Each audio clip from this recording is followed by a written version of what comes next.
माँ सुनो ना। हाँ बोल बेटा, क्या हुआ? आज ना मेरे सारे दोस्त पार्टी करने जा रहे हैं, मैं भी उनके साथ जाना चाहती हूँ, तो मुझे थोड़े पैसे दे दो ना। अच्छा रुक, अभी ये ले। ये क्या माँ, बस 100 रुपए, इनमें क्या होगा? माँ मैं किसी मेले में नहीं जा रही हूँ, एक बढ़िया से रेस्टोरेंट में पार्टी कर रहे हैं हम सब। इतने पैसे तो वहाँ का वेटर टिप में ले जाता है। पायल तुझे पता है कि इन 100 रुपयों को कमाने के लिए तेरे पापा को कितनी मेहनत करनी पड़ती है। बेटा हमें उतना ही खर्च करना चाहिए जितनी हमारी चादर हो। मुझे पता था कि तुम यही सब नाटक करोगी, पर मुझे तुम्हारा लेक्चर सुनने में कोई इंटरेस्ट नहीं है। तुम रहने दो माँ। ऐसा करो तुम ना ये 100 रुपए भी अपने पास रखो, मुझे नहीं चाहिए। और ऐसा करती हूँ अब से मैं कॉलेज भी पैदल ही जाया करूंगी, उससे ऑटो के 30 रुपए भी बच जाएंगे। पापा को 30 रुपए भी कमाने में मेहनत लगती होगी ना। ये क्या बात हुई पायल, ये तो सरासर बदतमीजी है।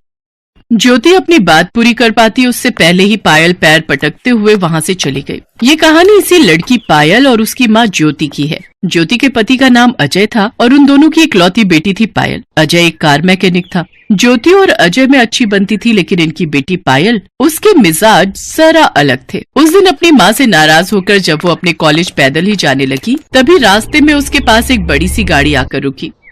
ओह हाय पायल, कैसी हो? सॉरी, मैंने आपको पहचाना नहीं।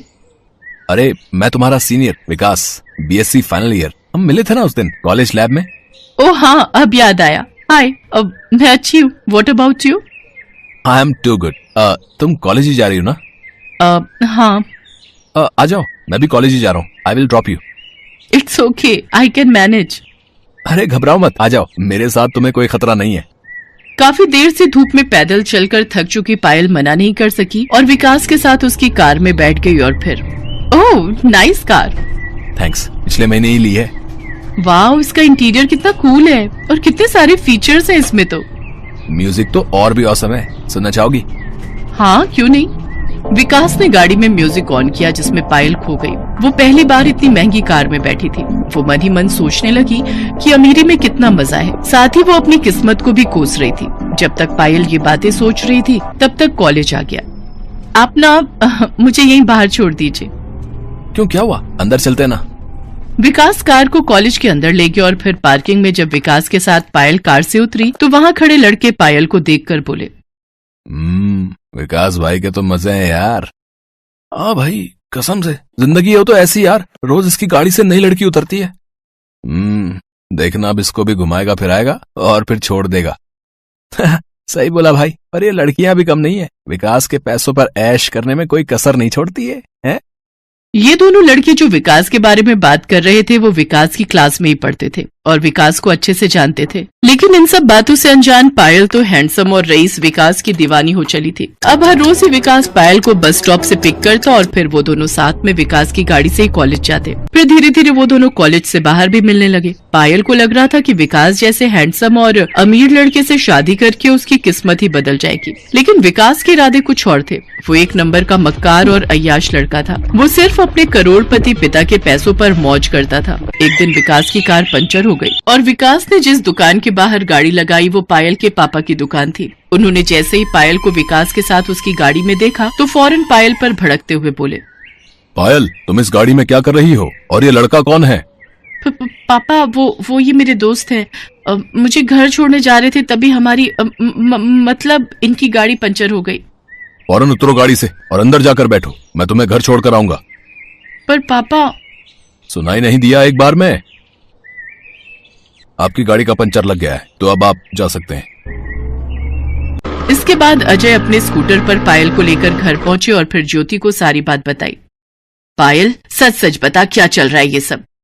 आप लोगों को ना बस तिल का ताड़ बनाना ही आता है। वो मेरे सीनियर हैं जिनके सामने पापा ने मेरी इज्जत की वाट लगा दी। पता नहीं क्या सोच रहे होंगे वो मेरे बारे में। काश उन्हें पता ही नहीं चलता कि मैं एक पंचर बनाने वाले की बेटी हूँ। पता नहीं ये सब जानने के बाद वो मुझसे बात भी करेंगे या नहीं। पायल तुम उस लड़के के बारे में कुछ नहीं जानती। वो आए दिन आता है मेरे पास अपनी गाड़ी सुधरवाने, आए दिन शराब के नशे में अपनी गाड़ी ठोकता फिरता है और तो और हर बार उसकी गाड़ी से एक अलग लड़की उतरती है। हाँ तो क्या हुआ, वो अमीर है, स्टाइलिश है, तो उसकी दोस्त तो होंगी ना। पायल तुम उस अय्याश और फरीबी के लिए हमसे बहस कर रही हो? पापा हर पैसे वाला अय्याश नहीं होता, विकास ऐसे नहीं है। मैं उनसे बहुत प्यार करती हूँ और मुझे पूरा विश्वास है कि उनके दिल में भी मेरे लिए ऐसी ही फीलिंग है। आपको पता है इस दुनिया में अच्छे लड़के कितनी मुश्किल से मिलते हैं। वो इतने पैसे वाले हैं कि उनसे शादी करके मेरी जिंदगी सुधर सकती है, और मेरी ही क्यों, उनके पास इतनी दौलत है कि उनकी बीवी बनने के बाद मैं आपको भी इस नर्क से निकाल सकती हूँ। सही कहा तूने, इस दुनिया में अच्छे लड़के बड़ी मुश्किल से मिलते हैं। हाँ, और ये भी सच है कि हर पैसे वाला अय्याश और फरेबी नहीं होता। कुछ लोग सच्चे प्यार के लिए अपना घर बार, पैसे दौलत सब कुछ छोड़ देते हैं। ऐसा प्यार और ऐसी जिंदगी किस काम की जिसमें पैसों और ऐशो आराम ना हो। मैंने बचपन से गरीबी देखी है। ये मत करो, वहां मत जाओ क्योंकि पैसे नहीं है। उफ, अब बस, मैं अब और ये नरक जैसी जिंदगी नहीं जी सकती। चुप हो जा पायल, तू जिसे नरक बता रही है वो मेरे लिए स्वर्ग से भी बढ़कर है, समझी? तो आपको ही मुबारक हो ये स्वर्ग। मेरे लिए तो ऐसे जीने से बेहतर है मर जाना। और मम्मी, आप तो बस रहने दो। आप क्या जानो कि आखिर पैसे की ताकत क्या होती है। आप खुद तो गरीबी में ही पैदा हुई, गरीब से ही शादी की और अब गरीबी में ही मर जाना चाहती हो। पायल की ये बदतमीजी उसके पापा अजय से बर्दाश्त नहीं हुई और उन्होंने आगे बढ़कर पायल के गाल पर एक जोरदार तमाचा जड़ दिया और फिर उसे जबरदस्ती अपने साथ लेकर घर से बाहर गए। कुछ ही देर में उनका स्कूटर एक आलीशान बंगले के बाहर आकर रुका। पापा, ये कहाँ लेकर आए हैं मुझे और क्यों? तुझे दिखाने की तू अपनी जिस मम्मी को बेइज्जत कर रही थी कुछ देर पहले, आखिर उसकी असली औकात क्या है। अजय को देखते ही उस बंगले के बाहर खड़े गार्ड ने उसे सलाम किया। फिर अजय पायल को लेकर अंदर गया। वो बंगला बहुत ही बड़ा था और वहाँ लाइन से कई लग्जरी गाड़ियां खड़ी थी। तभी वहाँ एक रौबदार बुजुर्ग आए। अजय ने उनके पैर छुए और फिर, पिताजी, आपने सच ही कहा था। मैं आज वाकई अपनी गरीबी से हार गया और मुझे मेरी इस हार का एहसास कराने वाली मेरी खुद की बेटी है। आपने ठीक ही कहा था कि मैं चाहे जो कर लूं, लेकिन एक दिन हार मानकर आपकी चौखट पर जरूर आऊंगा। तो लीजिए, मैं आ गया पिताजी। पायल हैरानी से सब कुछ देख रही थी। दरअसल वो बुजुर्ग शख्स शहर के सबसे अमीर आदमी थे और उनका नाम सेठ वीरभद्र था। ज्योति उनकी इकलौती बेटी थी जो अपनी जवानी में अजय से प्यार कर बैठी थी। अजय शुरू से ही गरीब था तो ज्योति और अजय की शादी के लिए सेठ वीरभद्र राजी नहीं हुए। तो अजय की खातिर ज्योति सब कुछ छोड़ने को तैयार हो गई और अजय से शादी करके उसकी गरीबी की हिस्सेदार बन गई। सेठ वीरभद्र को लगा था कि गरीबी से तंग आकर कुछ ही वक्त में ज्योति उनके पास वापस लौट आएगी, लेकिन ऐसा नहीं हुआ। ज्योति अपने पति के साथ बसाए अपने छोटे से संसार में सुखी थी। लेकिन अब इतने सालों बाद जब पायल की खातिर अजय हारता दिखा तो सेठ वीरभद्र ने उससे कहा, नहीं बेटा, हारे तुम नहीं बल्कि हारा तो मैं हूँ। मेरा घमंड चूर चूर हो चुका है। मैं ही अपनी बेटी की बात को समझ नहीं सका कि खुश रहने के लिए पैसों से ज्यादा अपनों का साथ जरूरी है। वो अपने जो हर हाल में आपको अपनाए, आपके हर सुख और दुख के हिस्सेदार बने। आज मैं बिल्कुल अकेला हूँ तो समझ में आता है कि वाकई कितना गरीब हूँ मैं। इतना कहकर सेठ वीरभद्र फूट फूट कर रोने लगे। अजय ने उन्हें संभाला और ये सब देखकर पायल की आंखें भी खुल गईं। उसे समझ आ गया था कि वो असल में एक अमीर माँ की गरीब बेटी थी जो अपनी ही माँ के संस्कारों को नहीं समझ सकी और अब तक सिर्फ पैसों के पीछे ही भाग रही थी, जिन्हें उसकी माँ ने सालों पहले अपने सच्चे प्यार के लिए ठुकरा दिया। इस दुनिया में न जाने कितने ऐसे लोग हैं जो गरीबी से लड़ते हुए अपने परिवार का पेट पालने के लिए पूरा जीवन मेहनत करते हैं। लेकिन इंसान में अगर शिद्दत हो तो उसका हर सपना जरूर पूरा होता है। मालती और उसकी बेटी प्रीति की ये कहानी भी यही बताती है। मालती की शादी राजेश के साथ हुई थी। दोनों खुशी से रह रहे थे। एक दिन मालती राजेश से कहती है, सुनिए जी, कल अपनी प्रीति 1 साल की हो जाएगी। उसका पहला जन्मदिन है कल। अरे हाँ, अच्छा हुआ जो तुमने याद दिला दिया। मैं तो भूल ही गया था। शाम को चलेंगे बाजार, कुछ अच्छा सा खरीद लेना उसके लिए। अच्छा, तो मैं चलता हूँ, खेत जाने के लिए देर हो रही है। जी ठीक है। राजेश खेत के लिए निकल जाता है। वो मन ही मन बहुत खुश था। अपनी बेटी प्रीति का जन्मदिन वो अच्छे से मनाना चाहता था, मगर भगवान को तो कुछ और ही मंजूर था। उसी दिन खेत में काम करते वक्त एक जहरीले सांप ने राजेश को काट लिया। जहर की वजह से राजेश ने अपने खेत में ही दम तोड़ दिया। मालती के लिए ये बहुत बड़ा झटका था। 1 साल की छोटी सी प्रीति की पूरी जिम्मेदारी अब मालती पर आ गई थी। मालती को जब कोई रास्ता नजर नहीं आया तो भगवान के सामने हाथ जोड़कर बोली, हे भगवान, ये क्या किया आपने? अब हम किसके सहारे जिएंगे? मैं कैसे अपनी बच्ची को पालूंगी? भगवान कैसे? मालती भगवान से सवाल तो पूछ रही थी, मगर वो जानती थी कि इन सवालों के जवाब उसे खुद ही ढूंढने थे। उसने हिम्मत नहीं हारी और काम की तलाश में वो प्रीति को लेकर शहर आ गई। शाम होने को थी। तभी उसने एक लंबी सी गाड़ी को अपनी तरफ आते देखा। फिर अचानक वो गाड़ी एक बंगले की तरफ मुड़ गई। बंगले का गेट गाड़ी के लिए खोल दिया गया। मालती ने झांक कर देखा तो बंगला काफी बड़ा था। मालती को एक उम्मीद मिली। काम और आसरे की उम्मीद लिए मालती गाड़ी के पीछे पीछे बंगले के अंदर चल दी। उसने देखा कि गाड़ी से पहले एक पुलिस का जवान उतरा। फिर उसने कार के पीछे का दरवाजा खोला तो उसमें से एक रौबदार महिला उतरी। तभी पुलिस के जवान की नजर मालती पर पड़ गई। उसने गुस्से से पूछा, ए, कौन है तू? कहाँ घुसी चली आ रही है? जवान की डांट सुनकर मालती घबरा गई और वो वापस जाने लगी। तभी उस महिला ने मालती को आवाज लगाई और कहा, सुनो, रुको, इधर आओ, क्या नाम है तुम्हारा? जी, मैं मेरा नाम मालती है। मैं तो बस कुछ काम ढूंढ रही थी। आपके बंगले में नौकरी मिल सकती है जी? हाँ, क्यों नहीं। मैं कल ही इस बंगले में शिफ्ट हुई हूँ तो घर का काम करने के लिए कोई तो चाहिए होगा। आओ, मेरे साथ आओ। वैसे मेरा नाम सुहासिनी है। सुहासिनी ने पुलिस के जवान से सर्वेंट क्वार्टर का ताला खोलने के लिए कहा और फिर मालती से कहा, ठीक है मालती, तुम यहाँ रह सकती हो, लेकिन रुको, ये प्यारी सी गुड़िया कौन है तुम्हारी गोद में? क्या नाम है इसका? जी, ये मेरी बेटी है, प्रीति। ओले मेरी गुड़िया, आप तो बड़े प्याले हो। सुहासिनी का इतना अच्छा बर्ताव देखकर मालती की आंखें भर आई। उसने सुहासिनी से कहा, मेम साहब, भगवान करे आप और बड़ी अफसर हो जाओ।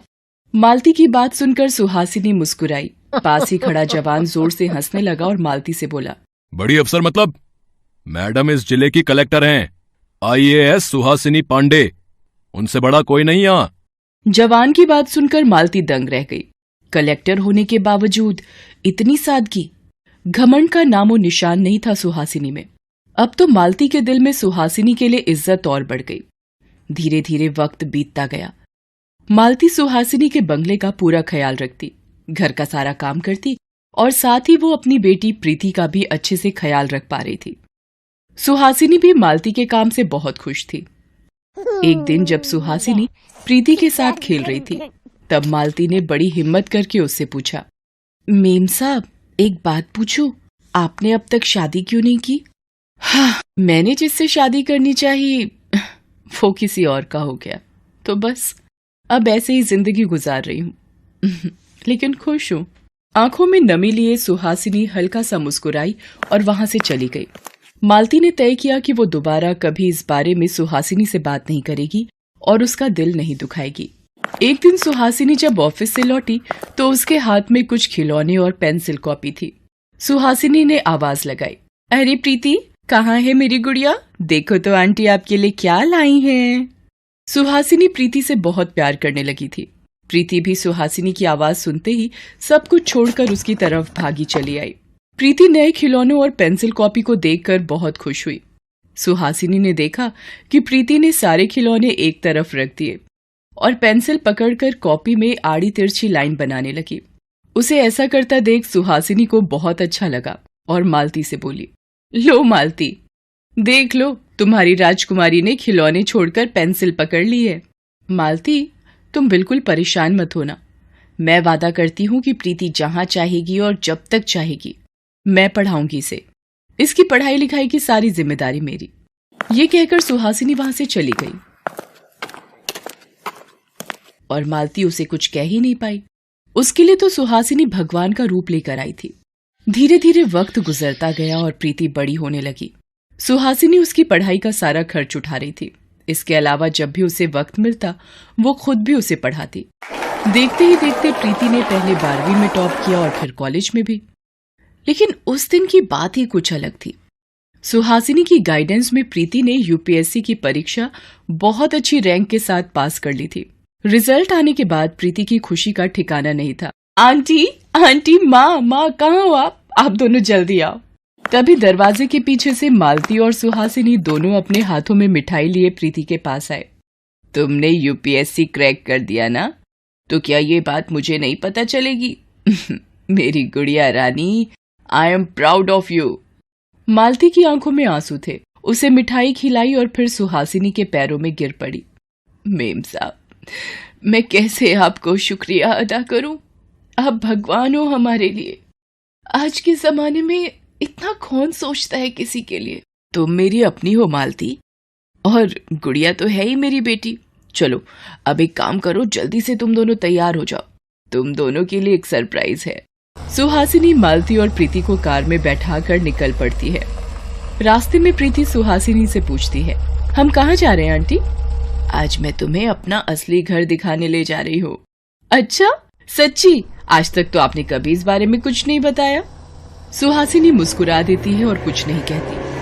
थोड़ी देर बाद कार एक बड़े से बंगले के सामने पहुंच जाती है। वो तीनों कार से उतरते हैं। मालती और प्रीति बंगला देखकर हैरान रह जाते हैं। उस बंगले में सिर्फ एक बुजुर्ग महिला रहती थी, जिन्हें देखते ही सुहासिनी का चेहरा खिल उठा। वो खुशी से बोली, माँ कैसी हैं आप? मैं अच्छी हूँ बेटा, तुम कैसी हो? इस बार बड़े दिन लगा दिए आने में। हाँ माँ, एक जरूरी काम में लगी थी। सभी लोगों ने मिलकर खाना खाया और थोड़ी देर रुकने के बाद वहाँ से जाने लगे।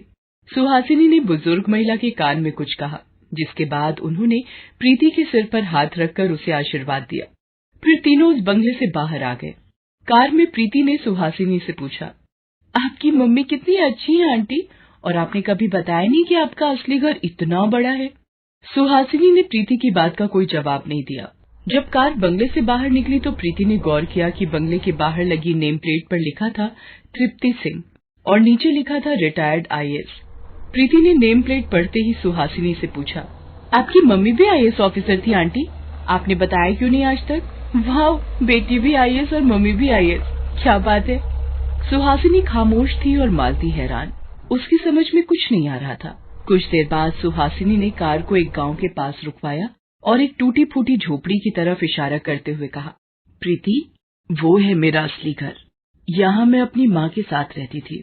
मेरे बाबा मेरी माँ और मुझे छोड़कर चले गए और मेरी माँ मुझे लेकर शहर आ गई। तृप्ति मैडम ने हमें खाना दिया, सहारा दिया और मुझे पढ़ाया लिखाया। मेरी माँ की मौत के बाद भी उन्होंने मेरा ख्याल रखा, तभी से मैं उन्हें माँ कहकर पुकारती हूँ। उन्होंने मुझे पढ़ा लिखा कर काबिल बनाया। मुझे अच्छे से याद है जब मैं कलेक्टर बनकर उनके पास गई तो उन्होंने मुझसे कहा था, सुहासिनी बेटा तुमने मेरी मेहनत सफल कर दी, मुझे तुम पर बहुत गर्व है, लेकिन तुम्हें यही नहीं रुकना है। अब भी कई ऐसी बेटियां हैं जिनके सपने अधूरे ही रह जाते हैं और एक कलेक्टर होने के नाते अब से तुम्हारा हर काम समाज की भलाई के लिए होना चाहिए। उनकी वो सीख मैंने हमेशा याद रखी और हमेशा ये कोशिश की कि कभी किसी बेटी के सपने अधूरे ना रहें। मुझे पूरी उम्मीद है कि तुम भी अपने जीवन में हमेशा ये सीख याद रखोगी बेटा। जी आंटी। नहीं माँ, मैं हमेशा आपकी बात याद रखूंगी माँ। मालती और प्रीति की आंखों में आंसू थे और मन में सुहासिनी के लिए बहुत इज्जत। तो वहीं सुहासिनी के चेहरे पर सुकून था, मानो एक बहुत बड़ी जिम्मेदारी पूरी कर दी थी उसने।